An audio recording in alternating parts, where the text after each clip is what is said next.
스웨덴 국회의원 연봉은 79만 2천 크로나, 9,800만 원 정도. 우리보다 5천만 원 적지만 GDP는 2만 달러 이상 많습니다. 급여 수준은 우리가 세계 최상위권이지만 일 잘하기로 따지면 순위가 완전히 뒤바뀝니다. 이 면책특권하고 불체포특권이 스웨덴은 없습니다. 그리고 대한민국이 있죠. 그 다음에 보좌진의 경우가 국회의원 스웨덴은 4명당 1명, 그러니까 1명당 0.25명을 채용할 수 있고요. 같이 쓰고 있군요. 같이 쓰고 있는 거죠. 네. 한국은 9명이죠. 보좌진 7명, 보좌직원 7명에 인턴 2명, 합쳐서 9명에 약 4억 원간의 인건비가 지급이 되고 있고요. 그 다음에 무노동 무임금 원칙에 의해서 스웨덴은 결근하면 지급 불가합니다. 아마 본회의겠죠. 회의에 결근하면 지급 불가하는데 대한민국은 그렇지 않죠. 도대체 국회의원 특권들이 뭐가 있길래 여러분들이 잘 모르실 것 같아서 조사를 했어요. 우선 국회의원 월급 누가 결정합니까? 국회의원 직원들끼리 결정합니다. 매월 1285만 원 정도의 월급을 받아갑니다. 입법 활동비가 매월 310만 원씩 나갑니다. 그 다음에 여기에 국회의원 특수활동비가 연 940만 원이 나갑니다. 관리 업무 수당이 매월 46만 원이 나가고, 여러분 지금 기초생활수급 대상자들이 한 달에 얼마 받는지 아십니까? 45만 원에서 60만 원 가까이로 제가 알고 있는데, 국회의원들의 가계지원비가 매월 86만 원이 나가요. 연간 7억 5천만 원 이상이 국회의원 비서들한테 나갑니다. 의원회관시설을 무료로 이용하게 하는데 목욕탕 무료, 병원 무료, 한의원 무료입니다. 약국도 무료입니다. 병원과 약국은 국회의원 가족들한테도 무료로 제공됩니다. 공공교통수단이 다 무료인데요. KTX 무료입니다. 국유철도 무료입니다. 배 타고 다닐 때 선박 타는 거 무료입니다. 항공기 무료예요. 더 할까요? 이런 식으로 200여 개의 특권들이 국회의원들한테 제공됩니다.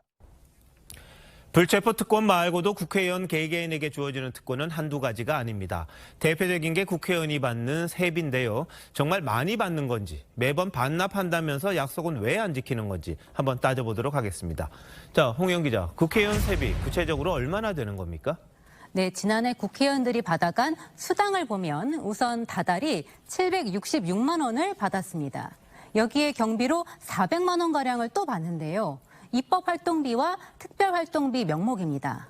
입법은 국회의원의 고유 업무인데 이 두 항목을 별도로 두는 게 맞느냐는 지적이 있는데요. 게다가 비과세입니다. 여기에 정근수당과 명절 휴가비로 연간 1,500만 원 정도의 상여금을 또 받습니다. 이렇게 해서 연봉이 1억 5천만 원, 월 평균 1,285만 원입니다. 자, 직접 받는 돈이 이 정도인 거고요. 그 밖에도 또 받는 게 있지 않습니까? 네, 수당 외 지원 내역을 보면 차량 유지비와 유류비로 매월 150만 원 정도 지급되고 KTX와 항공료도 전액 지원받습니다. 물론 귀빈실과 귀빈 주차장도 쓸 수 있습니다. 의원 홍보를 위해 자료를 발간하고 문자 메시지를 보내는 것도 지원해 줍니다. 이렇게 의원실마다 1년에 1억 1천만 원 정도를 받는데요.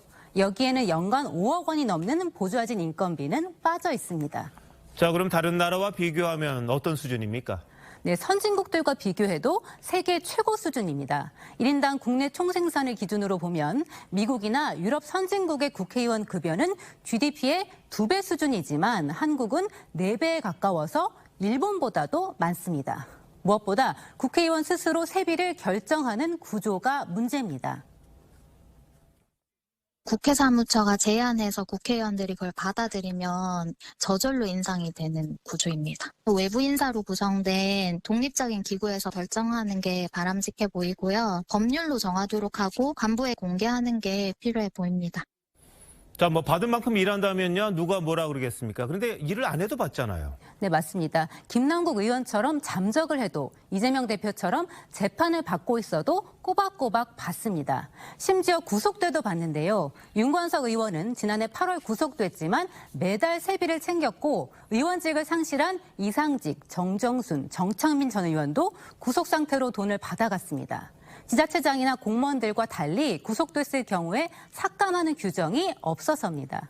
자, 그래서 국민의힘 한동훈 비대위원장이 뭐 금고형 이상을 받을 경우에 세비를 전액 반납하자 이렇게 이야기를 했잖아요. 그게 지켜질까요? 네, 반납한다고 해도 이 편지로서는 법적인 근거가 없습니다.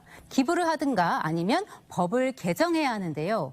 21대 국회에서 일 안 하면 국회의원 수당을 줄이겠다는 법안이 10건 넘게 발의됐지만 단 한 건도 본회의를 통과하지 못했습니다.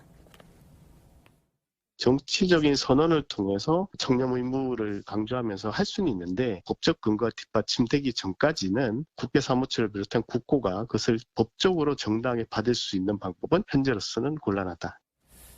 매번 약속은 하는데 지켜지지 않는데 이번엔 어떻게 될지 한번 지켜봐야겠습니다. 홍영 기자 잘 들었습니다. 한동훈 국민의힘 비대위원장이 300명인 국회의원 수를 250명으로 줄이는 걸 총선 이후 1호 법안으로 추진하겠다고 밝혔습니다. 야당에선 반짝 인기를 위한 나쁜 포퓰리즘이라고 평가했습니다. 손하늘 기자입니다. 한동훈 국민의힘 비상대책위원장은 국회의원 정수 50명 축소를 네 번째 정치개혁 과제로 추진하겠다고 발표했습니다. 국민의힘은 이번 총선에서 승리해서 국회의원 수를 300명에서 250명으로 줄이는 법 개정을 제일 먼저 발의하고 통과시키겠습니다. 민주당이 찬성하면 즉시, 민주당이 반대하면 총선에서 승리에 처리하겠다고 압박했습니다. 현재 국회의원 수는 지역구 의원 253명과 비례대표 의원 47명입니다. 나쁜 포퓰리즘의 정수라고밖에 평가할 수밖에 없습니다. 국민과 유권자에 대한 우롱에 지나지 않는다고 생각합니다. 의원 수를 줄인다는 건 대부분 여론조사에서 국민적 호응을 받는 사안이지만 좀 더 따져볼 부분도 있습니다. 국회의원 정수 감축과 증언 등에 대한 장단점을 충분히 인식하게 한 뒤에 실시한 조사에선 감축과 증언 의견이 각각 37%, 33%로 큰 차이를 보이지 않았습니다. 정치학자들은 OECD 평균 국민 10만 명을 의원 1명이 대표하는 데 비해 우리는 17만 명당 1명으로 많다는 점을 지적합니다.